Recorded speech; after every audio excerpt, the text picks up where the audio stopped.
नमस्ते मैत्रिणींनो, ज्योत्स्ना रेसिपीमध्ये आपले खूप खूप मनापासून स्वागत आहे। आज आपण मटकीची रस्सा भाजी कशी बनवायची ते बघणार आहोत। अगदी सोप्या पद्धतीने आणि वाटण तयार करून इतकी चविष्ट बनते ना, खरंच खूप आपण पोळीसोबत वगैरे खूप छान लागते ही, भाकरीसोबत वगैरे। तर चला रेसिपीला सुरुवात करूया। मी गॅसवर कढई ठेवलेली आहे। त्यातनं छोट्या चमच्यानी तेल टाकलेलं आहे 1 चम्मच। आता आपण ना तेल गरम झाल्यानंतर एक कांदा मी असा चिरून घेतलेला आहे, तर तो टाकून घ्यायचा आणि वाटण तयार करायचं आहे। आणि 10-12 अशा लसणाच्या कळ्या घेतलेल्या आहे मी। तर मी थोडं वाटण जास्तच तयार करून ठेवत असते। आलं घेतलेलं आहे, म्हणजे आपण कोणत्याही भाजीत वापरू शकतो। आता हे ना आपल्याला छान शिजवून घ्यायचं आहे, परतवून घ्यायचं आहे। बघा हे थोडं परतल्यानंतर अशा पद्धतीने परतल्यानंतर यातनं मी शेंगदाणे घेतलेले आहे, अंदाजे 2 चम्मच वगैरे असेल। शेंगदाण्याचं प्रमाणही तुम्ही थोडं कमी जास्त करू शकता बघा। आणि तेही आपल्याला यात भाजून घ्यायचे आहे। आता इथे धने घेतलेला आहे 1 चम्मच, जिरे घेतलेला आहे, दालचिनीचा तुकडा घेतलेला आहे 1, आणि ही मोठी विलायची आणि स्टार फूल घेतलेला आहे। हे खडे मसाले यात यात टाकून घ्यायचे आणि व्यवस्थित भाजून घ्यायचं आहे। आणि 1 चम्मच मी खोबरा कीस घेतलेला आहे, तुम्ही खोबऱ्याचे कापही टाकू शकता। आणि हे मिश्रण आपल्याला व्यवस्थित भाजून घ्यायचं आहे। बघा हे भाजून झालेलं आहे। आता मी हे थंड झाल्यानंतर मिक्सरच्या भांड्यात वाटून घेणार आहे।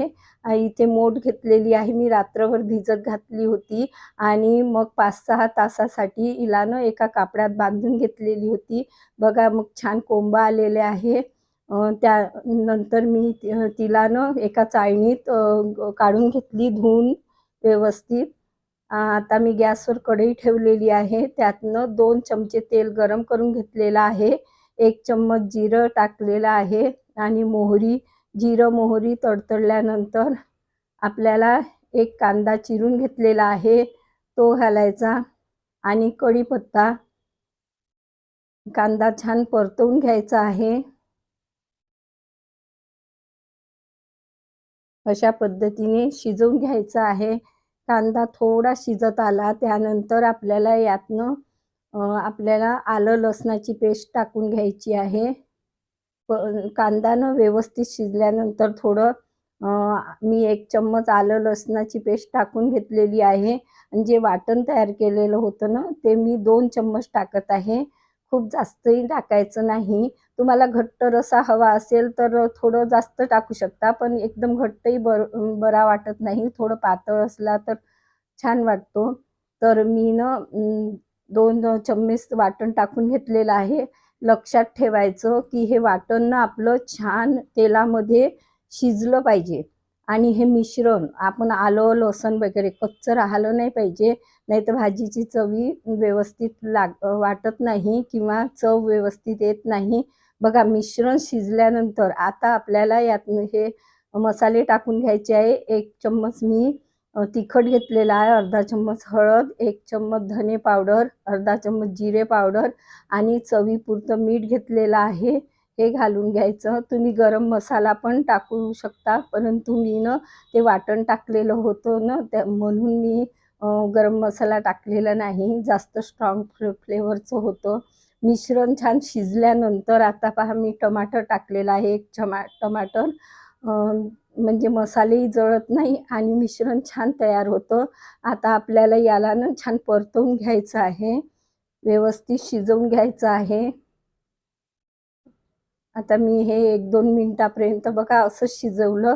त्यानंतर 2 चमचे अंदाजेनं मी पाणी घातलं, पाणी घालून शिजवलं। त्यानंतरच म्हणजे हे मिश्रण व्यवस्थित तयार होतं।